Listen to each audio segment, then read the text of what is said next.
Fed Chair Jerome Powell says high uncertainty is behind the move to keep interest rates where they are. Still, he stressed at the Fed's March meeting that the economy is still solid.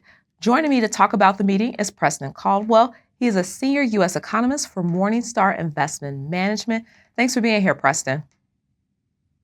Thanks for having me, Albana. What did you make of the Fed's decision to hold interest rates steady and pencil in 2 cuts for 2025?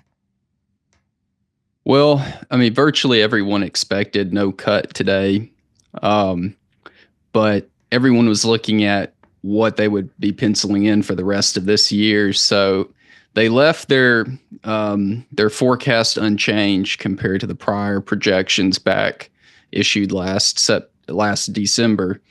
I guess that was a little surprising, just given that probably the probability of tariff hikes have increased compared to those prior projections. So I think most people would have thought that the Fed would have made some sort of an adjustment for that, which they have to some extent. There's a few other moving pieces, but I think more than anything, if you listen to Powell, when he was pressed on this, he kind of threw up his hands saying that, we don't know what's going to happen with policy at this point, not only tariffs, but fiscal policy, regulation, and other factors. But first of all, tariffs. There's any number of directions tariff rates could go. A small increase, a big increase, no increase from here forward, and depending on that, there's a lot of different directions that monetary policy could go. So. We don't know what the effects are going to be. We're going to have to wait and see how that plays out in the economy in terms of how much gets passed on to consumers, whether it's a one-time increase or a continual increase. And so we're just going to have to wait for more data before having more certainty around our forecast. So right now we kind of have to treat the forecast with a bit of a grain of salt. Now, your forecast calls for 3 cuts this year. Why do you see the situation differently? Well, 2 versus 3 cuts is kind of splitting hairs, but by mid 2027, I do think we'll get ultimately 8 rate cuts altogether. So taking the federal funds rate down by another 200 basis points, and the Fed is calling for another 5 rate cuts on that time frame. So 125 basis points, a 75 basis point gap over the next 2.5 years altogether. So that is an important divergence, and part of it is just tariffs. I think right now, I don't think, I think the tariff hikes will be on the smaller than the larger side. But then looking at other factors too, I think economic growth is going to slow a little bit more over the next year and a half, not go into a recession, but slow enough to reduce inflation further and soften up labor markets and push the Fed to cut a little bit more than they're projecting. Now, Powell says that the Fed has baked in tariffs into their forecast for inflation in the months ahead, and also acknowledged that it's difficult to separate high inflation caused by tariffs from other forces that could push prices higher. You've described the tariff threat as more fizzle than pop. How should investors view tariffs? Yeah, so what I was referring to is I just don't think the tariff hikes are going to be that large. Outside of China, I think in China we've seen a 20% increase across the board in imports coming from there.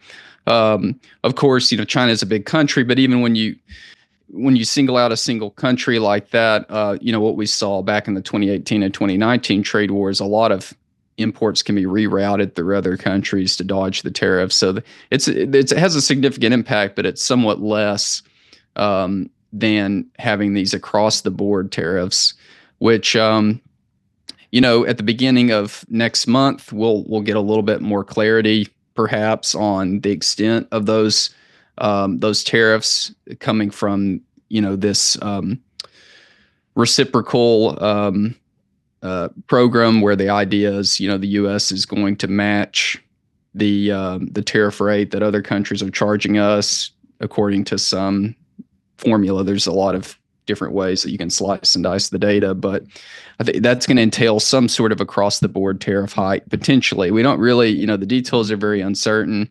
And then there's this kind of notion of tariff hikes on Canada and Mexico, which have largely been put on hold for right now. So there's a lot of uncertainty, and right now I'm looking at kind of a 10% across the board tariff hike as kind of a catch-all for all the different things that could come about. So, but right now I think again that outside of China, the probability of large across the board tariff hikes are relatively low. Just looking at the first Trump administration and even what's happened so far, all of the the hubbub about Canada and Mexico tariff hikes, and then most of those ended up being called off at the beginning of this month. It just tends to be the case that the ratio of tariffs that are actually implemented and sustained indefinitely to all the tariffs that are threatened is pretty low, actually. So I'm more in the boat of wait and see, and before I believe it. And another question about tariffs. The word transitory came up during Powell's press conference. Talk about why the Fed might consider the current environment differently from when inflation peaked a few years ago. Can the Fed be confident that inflation is a one-time price shock? Yeah, I would say it's uncertain. So now to be sure, the inflation that we saw was transitory to a great degree, because inflation did come down from over 6% to about 2.5% without the economy slowing down at all. So that doesn't happen unless it's the transitory scenario. So it just proved that transitory was a little bit longer, but than we had hoped for. But it was not permanent by any means. Otherwise, we would have had to have a severe recession to extricate from that inflation. So, but I think but there was kind of a lasting component that was we're not all the way back to 2% today, and the question is how lasting could inflation from tariffs be, and that just depends on really the kind of psychology with which individuals and businesses are operating. In a normal economic environment, people aren't paying a lot of attention to inflation. And so if you have inflation go up to 3%, or 4% or whatever in a given year, that doesn't lead,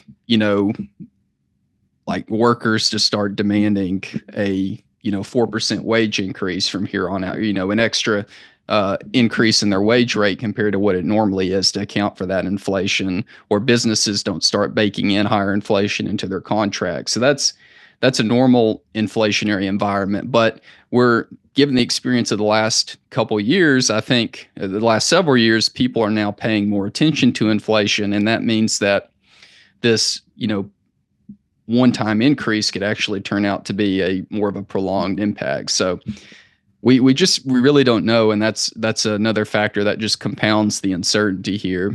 But one other point I just want to make, which really hits more of the prior question on what tariffs mean. But we talk a lot about the inflationary impact, but inflation is kind of a wash. Prices and wages all go up, so inflation doesn't matter as much as what's the impact on real GDP, because that's basically the real inflation adjusted buying power that the average person has. And it's pretty unambiguous that that tariffs have a negative impact on real GDP. They decrease the size of the economy, because economies are designed so that countries can specialize in what they do best and trade freely with each other, and tariffs stand in the way of that. So we can be pretty confident that regardless of what happens to inflation precisely and where monetary policy goes, that the tariffs are going to shrink the size of the economy and decrease overall well-being compared to where they would be otherwise. And how is the Fed balancing the expectations for slower growth and higher inflation?